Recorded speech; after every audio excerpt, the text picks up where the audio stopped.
For 9 long months, the sprawling cattle empire of Coulter's Fork was governed by a single, shattering sound.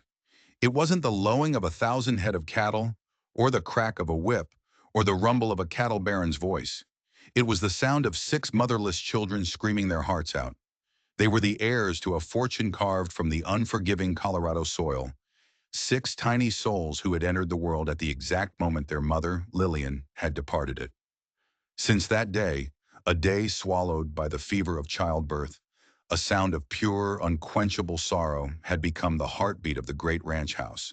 It was a lament that echoed from the ornate timber walls, a ghost of grief that no amount of money could silence and no amount of power could soothe. At 42, Josiah Coulter was a man who could bend the land to his will. His hands were calloused from building an empire, his gaze sharp enough to spot a stray calf from a mile away. But before the 6 cradles that lined the nursery, he was utterly, completely powerless. Doctors from Silverton had come and gone, their black bags filled with useless tonics and grim apologies. Mountain healers with their pouches of pine and whispered chants had failed to quell the storm. The crying was a constant, living reminder of his loss, a testament to his failure to protect both the woman he loved and the children she had left in his care. His kingdom, stretching from the river bend to the shadow of the peaks, felt less like an empire and more like a sprawling, open-air prison of grief. Then came a night when the world fell silent. The moon was a sliver of bone behind the jagged mountains, and the usual chorus of infant despair was gone. It was replaced by a quiet so profound, so absolute, it jolted Josiah from the whiskey-soaked stupor in his study. The silence wasn't peaceful. It was terrifying, an absence that screamed of tragedy. With his heart hammering against his ribs, he moved through the darkened halls, the floorboards groaning under the weight of his dread. He expected the worst, a final, terrible end to the 9 months of suffering. He pushed open the nursery door, his hand trembling, preparing his soul for a sight he knew he couldn't bear. But what he found was not a tragedy, it was a miracle. There, in the soft glow of a single lantern, was a makeshift bed on the floor, and upon it, nestled together like wintering birds, his 6 children slept. They slept with a tranquility he had only ever seen on their mother's face, their tiny chests rising and falling in a gentle, even rhythm. And in the center of this impossible peace lay Phoebe Shaw, a girl of 24 hired for the kitchens, a quiet figure whose past was as unknown as the melody of a forgotten song. She was asleep too, her body curled in exhaustion, her simple dress rumpled, and the small, fragile hand of his youngest son, Samuel, was curled tightly around her finger. For a long moment, Josiah couldn't breathe. It was as if the sun had risen in the middle of the night, a wave of relief so powerful it threatened to bring him to his knees. But he was not alone.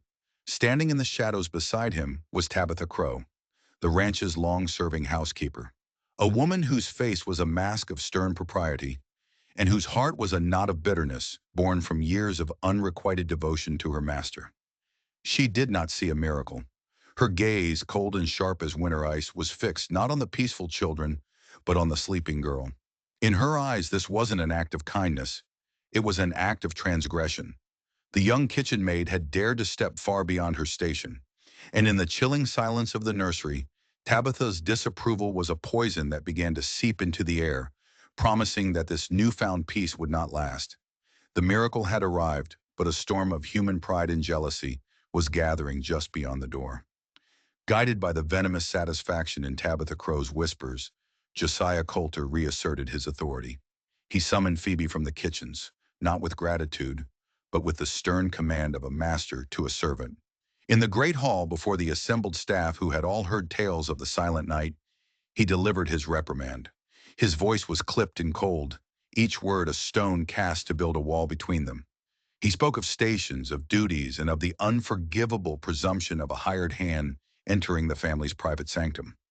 He didn't look at her as he spoke, instead fixing his gaze on a point on the far wall, as if the memory of the nursery's peace was a weakness he had to publicly purge.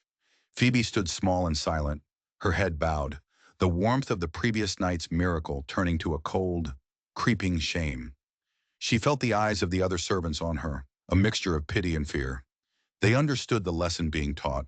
In this house, a miracle was less important than the hierarchy that sustained it. Tabitha stood near the fireplace, a sentinel of righteousness, her posture rigid with triumph. The usurper had been put back in her place. The humiliation was absolute, a public spectacle designed to remind everyone that Coulter's Fork was a kingdom of rigid lines, and Phoebe had just crossed one. She accepted the dressing down with a quiet nod and retreated back to the steam and shadows of the kitchen, her heart a leaden weight in her chest. But destiny has little regard for the hierarchies of men. Later that day, a new crisis descended. The fragile health of little Samuel, the smallest and weakest of the children, took a sudden violent turn. A fever seized him, a merciless fire that burned through his tiny body, turning his skin a mottled red and his lips a terrifying shade of blue. His breaths were shallow, ragged rasps, a sound that cut through Josiah's soul with the sharpness of a knife. This wasn't the cry of hunger or loneliness. It was the sound of a life flickering in the wind. Tabitha Crow bustled about with damp cloths and hushed prayers, her usual efficiency dissolving into a frantic, useless panic. Her remedies were futile against the inferno consuming the child. Josiah sent the fastest rider for Dr. Alistair Reed in Silverton, but they all knew the truth. The doctor was hours away, a journey that might as well be a lifetime. Desperation began to choke the air in the room. Josiah stood over the cradle, his massive frame trembling with a helplessness that was far more profound than what he'd felt during the months of crying. This was the precipice of a final, unbearable loss. Every agonizing, rasping breath from his son was an accusation. It was in that moment of absolute despair, when pride and station were burned away by fear, that his eyes met those of a stable hand hovering in the doorway. The boy's terrified gaze flickered toward the kitchens, and an unspoken truth passed between them. There was one last resort. Swallowing the bitter taste of his own words from that morning, Josiah turned. He strode to the kitchens, the sound of his boots echoing his urgent, desperate heartbeat. He found Phoebe scrubbing a large pot, her knuckles raw, her face a mask of quiet sorrow.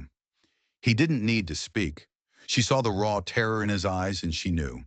Without a word, she dried her hands on her apron and followed him back to the nursery, a silent shadow moving through the house she had been admonished for daring to tread.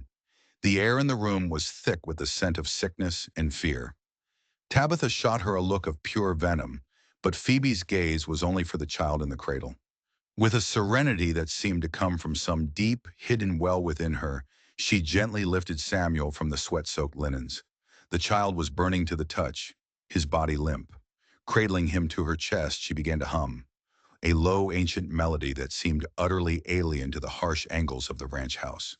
It was a tune woven not from notes, but from the whisper of wind through canyon pines, the gentle murmur of a river over smooth stones. It felt older than the mountains themselves. As she sang, her soft voice filling the suffocating silence, Josiah's eyes, desperate for any sign of hope, caught a detail he hadn't noticed before. On the inside of Phoebe's wrist, as she rocked his son, was a faint birthmark, a delicate swirl of three interconnected lines. The pattern stirred a distant, nagging memory, a drawing in one of his late wife's books on the old Ute legends of the valley. It was a fleeting thought, a wisp of smoke in the inferno of his fear. But it was there, a suggestion that this girl was more than just an orphan, that her arrival at this ranch was no mere coincidence. The melody deepened, and a stillness fell over the room. The frantic, shallow gasps of the child began to soften, to find a rhythm. The violent flush on his skin began to recede, not suddenly, but like a tide pulling away from the shore. The fever was breaking. Before the astonished eyes of Josiah, in the disbelieving glare of Tabitha, the miracle was happening again. Not in the secret quiet of the night, but in the harsh light of day. And as Samuel's breathing settled into the peaceful cadence of true sleep, Josiah Coulter looked at the kitchen girl holding his son, and the world he had built on rules and power fractured. He saw not an employee who had overstepped her bounds, but a force of nature cradling his son's life in her hands, a power his money could not buy and his authority could not command. The fever did not return. In its place, a fragile peace settled over Coulter's Fork. The nursery, once the epicenter of the ranch's grief, was transformed into a quiet sanctuary.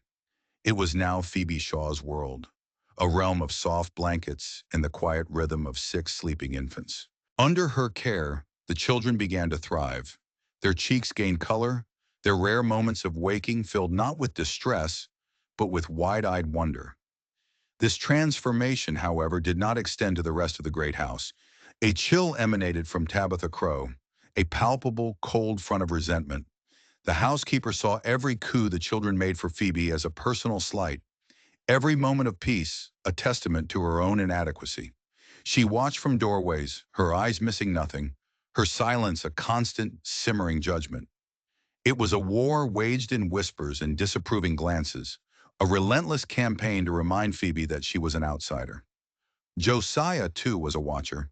He found himself drawn to the nursery, standing in the shadows of the hallway, observing this quiet girl who had single-handedly accomplished what all his wealth could not.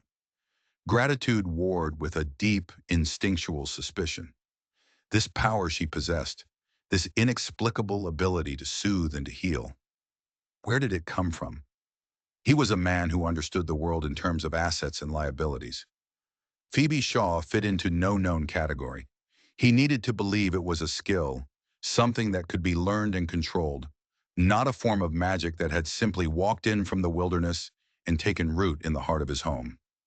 One afternoon, searching for heavier wool blankets as a cold snap descended, Josiah led Phoebe to the sealed room that had been Lillian's private sitting area. It was a place he rarely entered, a shrine preserved in dust motes and the faint, lingering scent of lavender. As Josiah retrieved a heavy trunk from a closet, his back to her, Phoebe's hand drifted out, as if guided by an unseen current. It came to rest on a small, intricately carved wooden bird perched on the mantelpiece. It was merely a piece of smoothed, weathered pine, but her touch was one of profound, almost painful familiarity. Josiah turned and saw the look on her face. It was not mere curiosity. It was a look of recognition. His voice was rough with emotion when he spoke. He explained that the bird had been a gift to Lillian, given to her years ago by an old Apache woman who lived deep in the canyons. A reclusive soul Lillian had befriended. A woman, he added, who was known among her people as a keeper of the old songs. Songs said to soothe fevers and quiet troubled spirits. The air in the room grew thick and still. The lullaby, the birthmark, and now this. The pieces of Phoebe's past were not just a mystery. They were deeply, inexplicably intertwined with the very woman whose absence had caused all this pain. That evening, he summoned her to his study. The fire crackled in the hearth, casting long, dancing shadows on the walls. This was his throne room, the seat of his power. He watched her as she stood before his great oak desk, her hands clasped, her gaze steady. The time for observation was over. He could not send her away. She was as essential to his children now as the air they breathed. But he could not allow this mysterious, untamable force to exist in his house without structure, without rules. He had to cage the miracle. He laid out his proposition, his voice low and devoid of warmth, the voice of a man making a transaction. He would give her a permanent position, a home, security, a wage that would make her the envy of every servant in the county. His children would be her sole responsibility, but the offer came with chains. "You will have a place here, Miss Shaw," he stated, his eyes boring into hers. "But in return, your life as you knew it is over. Your world will be the walls of this nursery. Your future will be dedicated entirely to the well-being of my children. What you were before you came to Coulter's Fork will remain a closed book. These are my terms." Phoebe accepted the terms of her new existence with a quiet, unyielding resolve. The gilded cage Josiah had constructed became her universe, and she found not imprisonment, but a profound sense of purpose within its walls. Her love for the 6 small lives entrusted to her was fierce and protective. This devotion did not go unnoticed. While Tabitha Crow's hostility remained a constant bitter wind, small pockets of warmth began to appear elsewhere. A cook would leave a warm piece of cornbread for her. A young laundry maid would offer to watch the children so Phoebe could step outside for a breath of fresh air. The seeds of loyalty were truly sown one evening when the foreman's wife, a woman named Elena, came to the nursery door in a quiet panic. Her own toddler was afflicted with a croup that made each breath a painful, terrifying ordeal. With the doctor a day's ride away, she came to Phoebe as a last resort. Phoebe did not offer magic, but simple, grounded knowledge. She created steam in the small cabin's washroom with hot stones and eucalyptus leaves she'd gathered by the creek, a remedy she seemed to know by instinct. By morning, the child's breathing was eased. Elena's gratitude was a silent, powerful thing, an alliance forged in the shared language of a mother's fear. But her value was about to be tested on a much larger scale. A strange malady had begun to afflict the youngest calves on the ranch, the very lifeblood of Josiah's empire. They grew listless, refusing their mother's milk, their coats turning dull. The ranch hands were stumped. Josiah grew more grim with each passing day as the losses mounted. Tabitha, with a dark satisfaction, hinted that a shadow had fallen over the ranch since the new nursemaid's arrival. Her implications hung in the air like smoke. One afternoon, Phoebe was walking near the northern pasture, carrying one of the triplets. Her eyes, now accustomed to noticing the smallest details, were drawn to a patch of delicate, star-shaped purple flowers growing in abundance along the fence line. A fragmented memory surfaced in her mind, as clear as a reflection in still water. The voice of an older woman warning that while the flower was harmless to a grown beast, its poison passed through the mother's milk, bringing a sleeping sickness to the young. It was a piece of forgotten lore, a simple truth of the earth she had no idea she possessed. With a quiet certainty, she picked one of the flowers. She did not go to Josiah, knowing the skepticism she would face. Instead, she sought out Elena, and through her, the information reached the foreman. He was a practical man, and with all other options exhausted, he reluctantly ordered the nursing cows to be moved to the southern pastures, far from the beautiful, deadly flowers. Within a week, the change was undeniable. The sick calves began to recover their strength. No new cases appeared. It was not a sudden miracle, but a slow, steady return to health. It was tangible, logical proof. Josiah, upon hearing the foreman's report, was stunned into a rare silence. This girl had not just soothed his children. She had diagnosed an ailment that had baffled his most experienced men. She had saved a significant portion of his yearly profits with a piece of folk wisdom. The way the ranch hands looked at her began to change. The suspicion was replaced by a grudging respect. She was no longer just the children's nursemaid. She had become an asset to the entire ranch. This shift in status, this public validation, was more than Tabitha Crow could bear. Phoebe's influence was bleeding out of the nursery, threatening to poison the roots of her own long-held position. The breaking point arrived on a cold, clear evening in the main dining hall. Josiah, for the first time in months, seemed less burdened. A fragile sense of optimism had returned to the house. It was then that Tabitha rose from her seat at the far end of the table. Her voice, though not loud, cut through the room with chilling precision. "It is a remarkable thing," she began, her eyes fixed on Phoebe. "First, a mysterious fever descends upon the children, a fever only Miss Shaw can cure. Now a strange sickness strikes our cattle, a sickness only Miss Shaw can identify." She paused, letting the silence stretch, her words coiling in the air. One might almost begin to wonder if the ailment does not travel with the remedy. One might wonder if this ranch was not blessed with a healer, but cursed with a woman who brings the storm, only to then sell us the shelter. The accusation hung in the air of Coulter's Fork like a killing frost. Phoebe found herself in a silent, solitary confinement, ostracized by the very staff who had started to respect her. Their eyes would dart away when she approached. Their conversations would cease. Josiah was a storm cloud on the horizon, his mood dark and unpredictable. He watched her constantly, his gaze heavy with the weight of Tabitha's poison, trying to reconcile the gentle soul who had saved his children with the malevolent schemer the housekeeper described. The house held its breath, waiting for the axe to fall, and Tabitha, patient as a spider, began to weave the final, most crucial part of her web. She chose her moment perfectly, when Josiah was out with the foreman and the house was quiet. With a manufactured sweetness, she informed Phoebe that one of the triplets was developing a cough, and that Josiah kept a special, potent balm in a lockbox within his private wardrobe.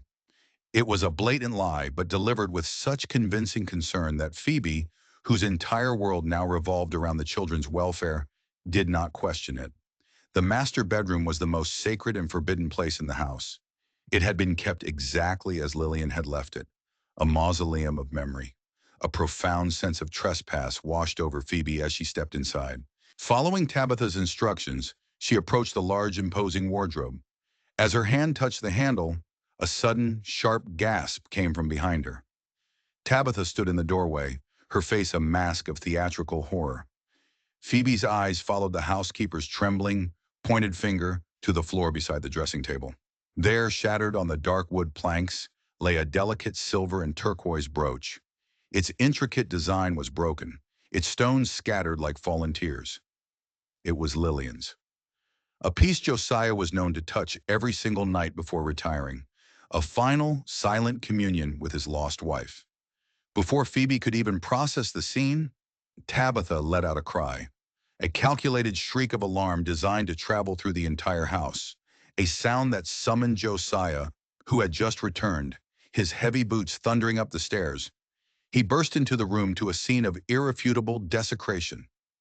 The broken talisman of his grief on the floor, the young usurper standing beside it, and his most loyal, long-serving housekeeper, pointing an accusing finger, her voice choked with manufactured tears as she recounted how she had found the girl prying through the late mistress's most personal belongings.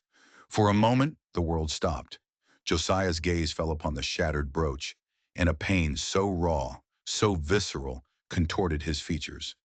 This was not a broken object. It was a fresh wound torn open in his soul. All of Tabitha's whispers, all of his own deep-seated suspicions, coalesced into a single, terrible certainty. He looked at Phoebe, his eyes blazing with the fire of betrayal. But as the full weight of his fury was about to be unleashed, Phoebe did something no one expected. She did not cry. She did not plead. She did not look away in guilt. Instead, a profound stillness came over her. She raised her head and met his gaze, and in her eyes he saw not malice or deceit, but an ocean of pure, unadulterated sorrow.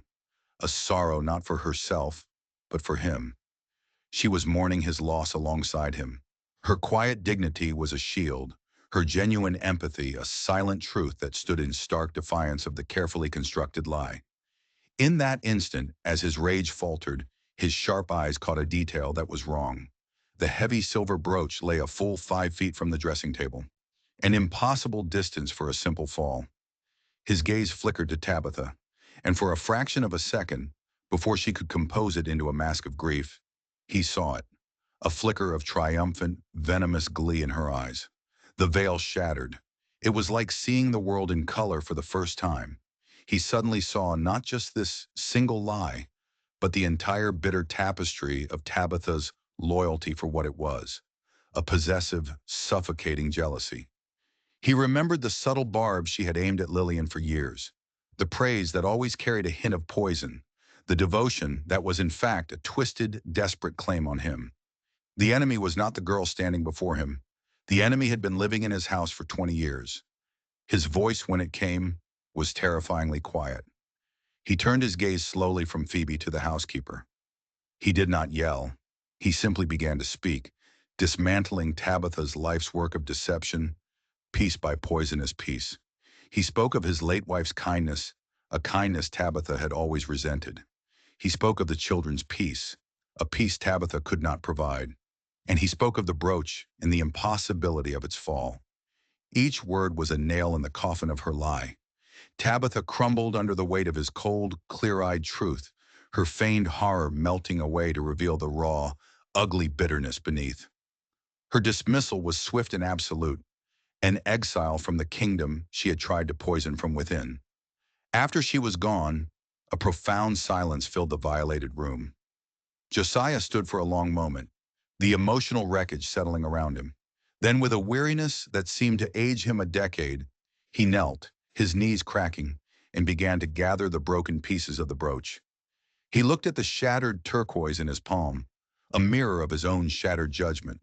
His voice was a raw, broken whisper, directed not at Phoebe, but at the ghosts in the room. He spoke of how a memory of love was never meant to be used as a weapon, a cage, or a test. Finally, he looked up at Phoebe, the master of the great ranch looking up at the kitchen girl. The last wall between them, finally, irrevocably gone. A single tear traced a path through the dust on his cheek. His next words were not a command, not a statement, but a plea that changed everything. "Forgive me," he said, his voice thick with a shame that was years in the making. "I have been so blind." The departure of Tabitha Crow was like the lifting of a long, oppressive drought. A freshness seeped back into the bones of the great house. The constant, suffocating tension was replaced by the simple, clean air of a home beginning to heal. Josiah's apology had been more than just words.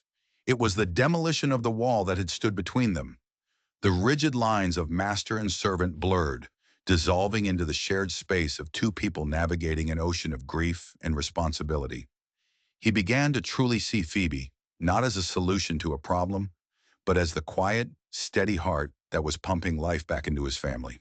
He started spending his evenings not in his study with a glass of whiskey, but in the nursery, sitting in the old rocking chair his own father had made, watching her. Slowly, tentatively, he became a participant. He learned under her gentle guidance the distinct art of holding each of his children, the precise angle for a bottle, the soft cadence of a hum that could soothe a burgeoning cry. He was clumsy at first, his large calloused hands looking foreign, holding something so delicate. But Phoebe's patience was a quiet, unwavering light. In these tranquil, lamplit hours, after the children were settled, they began to talk. He spoke of Lillian, not with the sharp, jagged edges of recent grief, but with the soft, burnished glow of cherished memory. In return, Phoebe shared what little she had of her own history, fragmented, dreamlike images of a life before the orphanage. She spoke of the scent of wood smoke and hot metal, the feeling of being carried on a strong back under a canopy of stars. A deep and profound trust grew between them, nurtured in these quiet confessions. It was a bond built on small, intimate gestures. A cup of hot coffee he'd leave for her by the nursery door at dawn. The way she would mend a tear in his coat with stitches so fine they were nearly invisible. A shared, silent smile across a cradle that spoke volumes more than words ever could. One evening, determined to restore the last broken piece of his past, Josiah sat at a small table, meticulously cleaning the pieces of Lillian's silver and turquoise brooch. He worked with a focused, reverent intensity. Phoebe watched him, her hands busy knitting a small booty. He paused, holding up the largest piece of silver, and motioned for her to come closer. As he handed the piece to her so she could admire the craftsmanship, her breath caught in her throat. There, on the back, almost hidden in the intricate scrollwork, was a maker's mark she recognized not with her mind, but with her soul. It was a delicate swirl of three interconnected lines, the exact same pattern as the faint birthmark on her wrist. The touch of the cold metal was like a key turning in a long locked door. A memory clearer than any she'd ever had flooded her senses. A man with kind eyes and a face the color of rich earth, his hands strong and sure, stamping that very mark onto a piece of glowing silver. The smell of pinon smoke and molten metal was so real she could almost taste it. The man was her father. As she stood there, trembling with the force of this recovered truth, Josiah was watching her, and his own pieces of the puzzle clicked into place. He remembered Lillian's story clearly now. The artisan was a wandering Apache silversmith of incredible talent, a man who traveled with his small, quiet daughter. They had stayed near the ranch for a summer, and then, without a word, had vanished. He looked from the mark on the silver to the identical mark on Phoebe's wrist, and then into her wide, astonished eyes. The truth was there, undeniable and staggering. She was that child. Her path and his had been woven together by the woman he had loved, years before they had ever met. It was not chance that had brought her here. It was destiny. This revelation settled between them, a beautiful, sacred truth that cemented their bond. The ranch for a few short weeks became a haven of true peace, a place where a new family was being forged not from blood, but from the intertwined threads of fate. They stood on the porch one evening, watching the sun set the sky ablaze. The air was cool and clean, and from inside the only sound was the gentle breathing of six sleeping children. It was a moment of perfect, earned tranquility. But the West was a wild, untamable land, and peace was often just a fleeting breath between storms. Their moment was shattered by the sight of a lone rider on the horizon, pushing his horse to a desperate, frantic gallop. He reined in only at the last second, his horse panting and lathered in sweat. It was their neighbor from the next valley over, his face pale with terror and streaked with soot. He gasped out a story of fire and death, of a raid on his homestead the night before. A band of displaced Ute warriors, he said, moving with terrifying silence and efficiency. They burned the ranch to the ground, took what they needed, and vanished like smoke. He paused, taking a ragged breath, his eyes finding Josiah's with a look of grim warning. "They're moving this way, Coulter," he rasped, his voice trembling. "And they weren't just raiding. They were leaving a mark, painting a symbol on the burnt timbers of my barn. They're looking for something, or someone." The idyllic sunset was swallowed by a frantic, darkening twilight. In an instant, Coulter's Fork transformed. The gentle rhythms of a healing home were replaced by the harsh, metallic sounds of a fortress preparing for a siege. Men who had spent their days mending fences now cleaned rifles with grim, focused expressions. The windows of the great house were shuttered and barred. Josiah was once again the Baron, but not of cattle. He was a commander of a small, outnumbered garrison, his face carved from stone. His new life, the fragile peace he had just begun to build with Phoebe and his children, was now threatened with total annihilation. A cold, protective fury settled deep in his bones. He would not lose another family. While the men prepared for a battle of bullets and steel, Phoebe prepared for a different kind of war. Her domain, the nursery, became the heart of their defense. A fierce maternal fire burned in her, a strength she hadn't known she possessed. She gathered water, milk, and medical supplies, barricading the nursery door not just with furniture, but with the sheer force of her will. She was no longer just their caretaker, she was their defender. They did not have to wait long. As the moon climbed over the peaks, they appeared. Not as a wild, screaming horde, but as silent, disciplined shadows detaching themselves from the darkness of the ridgeline. They moved with the fluid grace of predators, surrounding the ranch house in a tightening circle of intimidation. A lone figure dismounted and walked forward into the torchlight, his presence radiating an authority that was both ancient and immediate. This was their leader. Josiah met him in the space before the main porch, flanked by his most trusted ranch hands, their rifles held ready but not aimed. The Ute leader was not interested in cattle or gold. He spoke in a low, steady voice. They were on a sacred quest, a hunt that had been passed down for more than a decade. They were seeking the bloodline of a fugitive, an Apache silversmith who had taken shelter in their lands and repaid their hospitality with an unforgivable crime.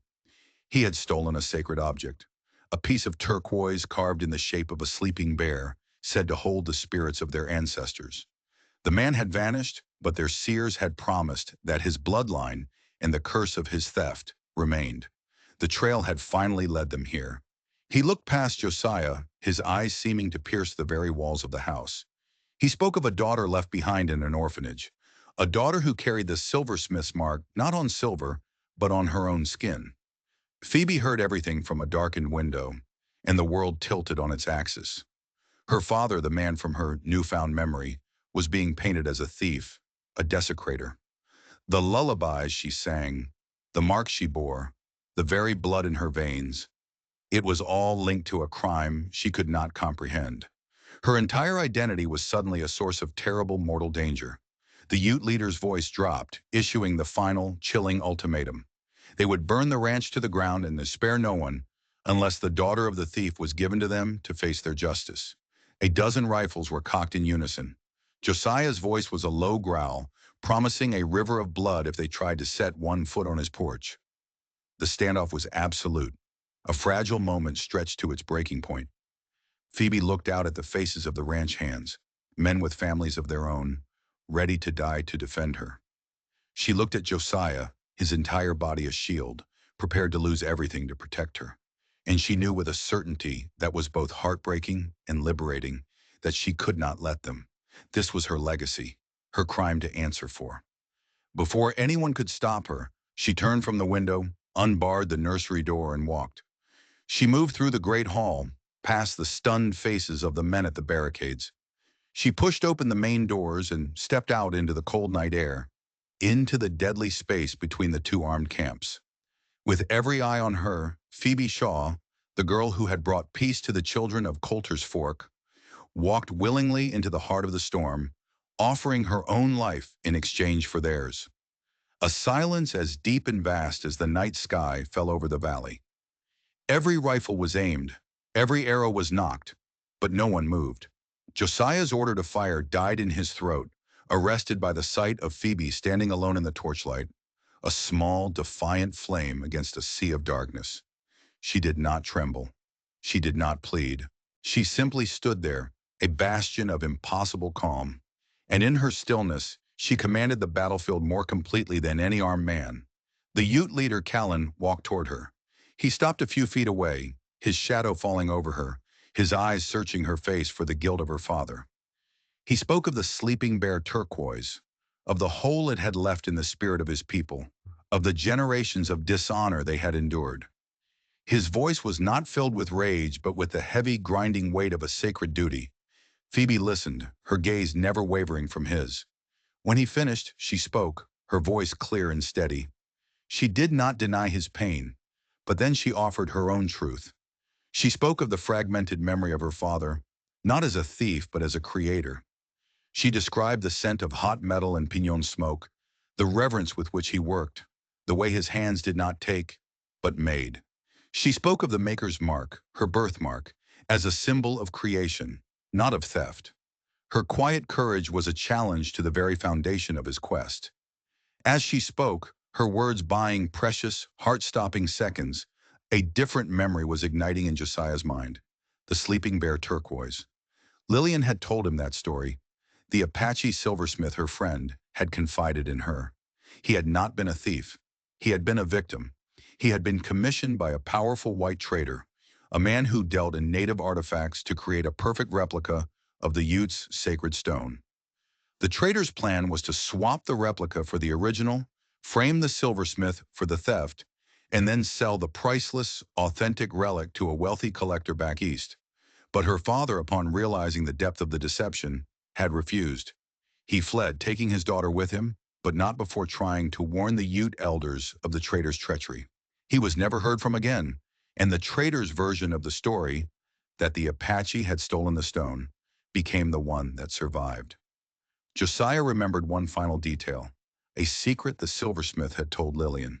To protect the Utes, he had etched his own maker's mark, tiny and almost invisible, onto the bottom of the real stone before he fled. A permanent signifier of the truth for anyone who knew where to look. "Wait!" Josiah's voice boomed, cutting through the night. He stepped forward from the porch, unarmed, his hands raised. He walked to stand beside Phoebe, a silent, unshakable support. He looked directly at Callan.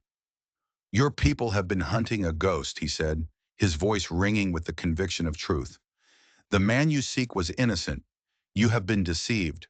The traitor who framed him possesses the true sleeping bear, and the proof is on the stone itself. The one you carry is a fake." A wave of disbelief and confusion washed over the warriors. Callan stared at Josiah, his mind reeling.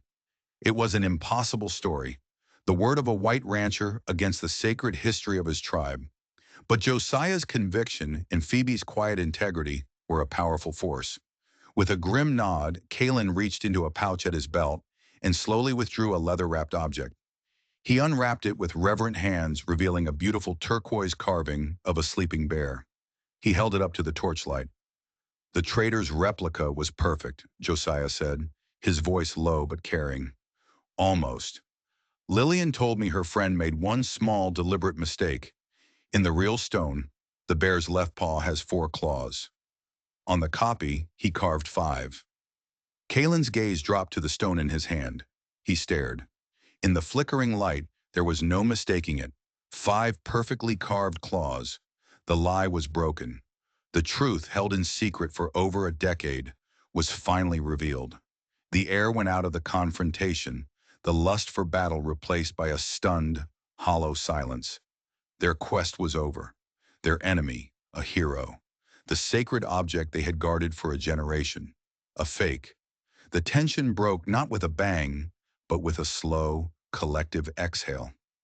Callan wrapped the false relic and put it away. He looked at Phoebe, and for the first time he saw not the daughter of a thief, but the daughter of an honorable man. He gave her a nod of profound, weary respect. Without another word, he and his warriors turned, melting back into the darkness from which they came. The immediate threat was gone. A wave of relief so powerful it was dizzying washed over the ranch. But as the last of the warriors vanished, Kalen's final words to Josiah echoed in the sudden quiet. Our hunt for your woman is over. But the traitor who began this lie, the one who possesses the true sleeping bear, still lives. We now have a new hunt to begin. He had left them with their lives, but also with a chilling new reality. The man who had framed Phoebe's father was still out there, and now he had every reason to fear the truth coming to light. A truth that now resided at Coulter's Fork. A year passed. The seasons washed over Coulter's Fork, cleansing the land of its lingering ghosts. The harsh winter gave way to a spring of impossible green, which in turn mellowed into the golden, contented warmth of a long summer. The great ranch, once a monument to loss, had learned to breathe again. The incessant, heartbreaking cries were now a distant echo, replaced by the bright, chaotic music of life. On the wide porch, 6 small children, now steady on their feet, tumbled and explored in the late afternoon sun. They were 6 distinct sparks of personality, their laughter the new, true heartbeat of the ranch. Watching over them were Josiah and Phoebe. He was a changed man, the grim, haunted Baron replaced by a father whose eyes crinkled with a ready smile. She was no longer the timid girl from the kitchens, but the serene and confident matriarch of this sprawling, unconventional family. Theirs was a love forged not in fiery passion, but in the quiet crucible of shared healing, as solid and dependable as the mountains themselves. The threat from the traitor remained a distant cloud, a reminder that the world was still wild. But within the borders of Coulter's Fork, they had cultivated a defiant peace. It was in the spirit of this new beginning that they decided one afternoon to clear out an old storeroom, a place filled with the forgotten relics of generations past. Behind a stack of decaying ledgers, they found a small, iron-bound chest belonging to Josiah's grandparents, the original pioneers who had first laid claim to this valley. Inside, amongst faded deeds and letters brittle with age, was a leather-bound diary, its pages filled with the spidery script of his grandmother. As Phoebe gently turned the fragile pages, Josiah read over her shoulder. The diary told of the first brutal winter, of starvation and despair, and of their unlikely salvation. It spoke of a family of Apache who had emerged from the canyons, sharing their food, their knowledge of the land, and their warmth. The diary was filled with praise for this family, for their honor, and their deep connection to the valley. Then Josiah's voice faltered. He pointed to a passage where his grandmother described a gift given to her by the Apache patriarch, a small carving to bless their new home. She had sketched the man's personal mark beside the entry, the symbol he used to sign his creations. It was a delicate swirl of 3 interconnected lines. A profound, staggering silence filled the dusty room. It was not just Phoebe's father who had a connection to this place. Her ancestors, the people whose blood ran in her veins, were the original guardians of this valley. They were the ones who had blessed this land, who had enabled the Coulter name to even survive here. Her return was not an accident of fate. It was a homecoming, generations in the making. The lullabies she sang were the original songs of the valley. The healing knowledge she possessed was the deep wisdom of the land itself. She had not been an outsider who had come to save a broken family. She was a daughter of the land, returning to heal a wound and unknowingly reclaim a piece of her own sacred heritage. The ranch was not just his inheritance. It was, in the truest sense of the word, her birthright as well. In the vast, untamed wilderness of the West, the stories that linger are rarely about empires built of cattle and coin. They are the whispers of endurance, of redemption, and of the surprising ways a home can be forged. The legend of Coulter's Fork changed. It was no longer the tale of a sorrowful baron and his motherless children. It became the story of a house that learned to live again, of a quiet woman whose compassion was more potent than any medicine, and of a love that proved that the deepest roots are not those of bloodlines, but those planted in the shared soil of a healed and trusting heart. For what is a family if not a small, brave fortress of souls, standing together against the encroaching darkness? And what is a home if not the one place in the entire unforgiving world where the crying finally stops and the lullabies can begin? If you enjoyed this journey, let me know what part of the world you're watching from. Drop a comment below, and to make sure you don't miss the next story, go ahead and subscribe to the channel.